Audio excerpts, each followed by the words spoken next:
Hi, this time just a small video about the logic of spirituality, philosophy, wellness, whatever you want to call it. So there are like two logics pronated, let's say. There's the logic of laughing, something really funny, something very so positive, like there's just no doubt about it, and enjoying life, the only life you can have, enjoying the moment, being in the present. Okay, there is this logic, and then there is the logic of suffering for something worth it, maybe not worth it, so it's something unfair, but still suffering, and in the name of a goodness, so suffering for other sins that can go up to that, and that can go like suffering for a better future, so sacrificing the present for a better future. Being it's beyond being bored, like this is like a real suffering. So it's like if the task is just too enjoyable, you almost look like a wanker, like you look like you just not doing anything, like you're like a lazy guy or whatever.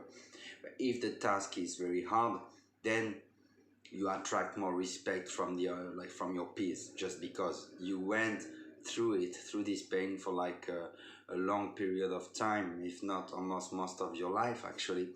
So that are the two logics that like praised nowadays in the so-called personal development, spirituality, the new kind of philosophy, almost the new religion with positive thinking going with this, like this hustling culture or whatever.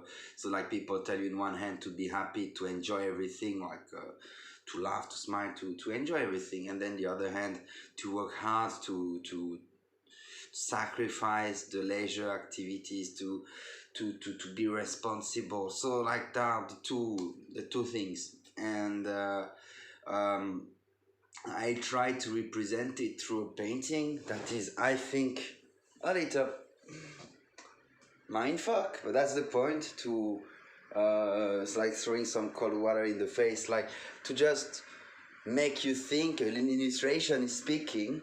So that's this one I'm doing, and it's in process now. It's not done. I will continue this one. So it's the crucified laughing Buddha.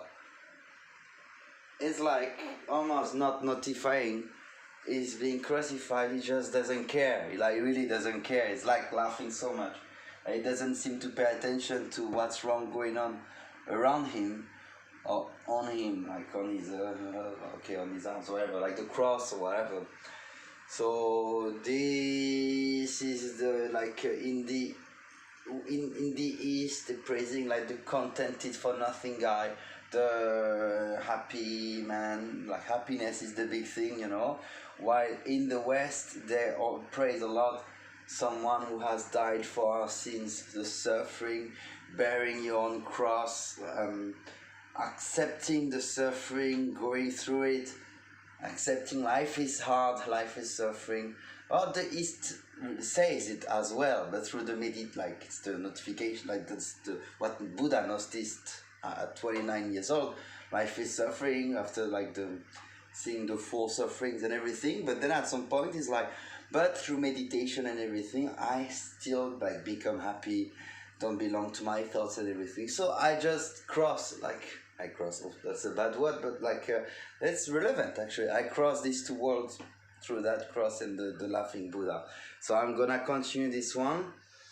Can look fancy for some people, but like the things like you cannot do anything if you don't do a few offensive things. This is, to me, it's ironically profound and symbolic, very strong symbolic. And my intentions are almost themselves, they clear, but they're not evil. It's not like I'm like offending both the Buddhists and the Christians or whatever.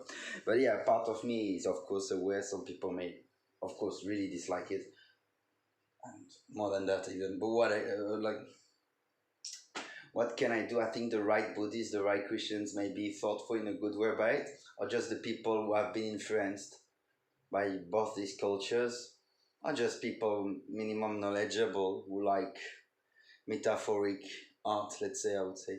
And yeah, through the images, you can work on some strong ideas that you underline. I don't ever think I've seen such an idea, like either you do one, either the other one.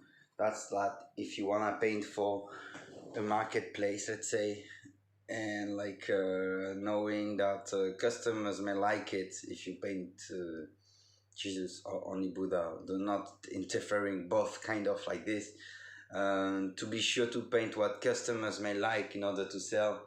but but to me this is not interesting, so I really don't think I may sell that one. Who knows? And if ever it happens, I would be just so curious about the kind of profile of such a customer. Like, so you could wonder what was in my head. Now I wonder what is in your head. Daring to like this, like, well, okay, but anyway, I need to work back on it now. And when I watch it, I don't even know if I feel happy. Like I want to laugh with the guy who seems laughing. You know, when you see someone laughing so much, sometimes you just want to laugh with him for no reason, especially when he doesn't seem to be laughing at you, just laughing at something that seems to be funny. So it's like, hey, share me this high of the laugh, you know, like I want to feel it as well. Like, tell me what's that funny. I want to join you in that laugh. So that can be that, or that can be the empathy up to the pity to someone suffering. That's like, I don't like to see it and I wish this guy is not suffering.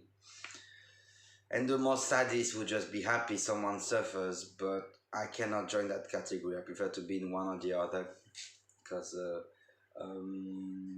they like there's no evil intention in this. It's like of course no one could be that happy. Spartacus or Jesus, for example, have been crucified.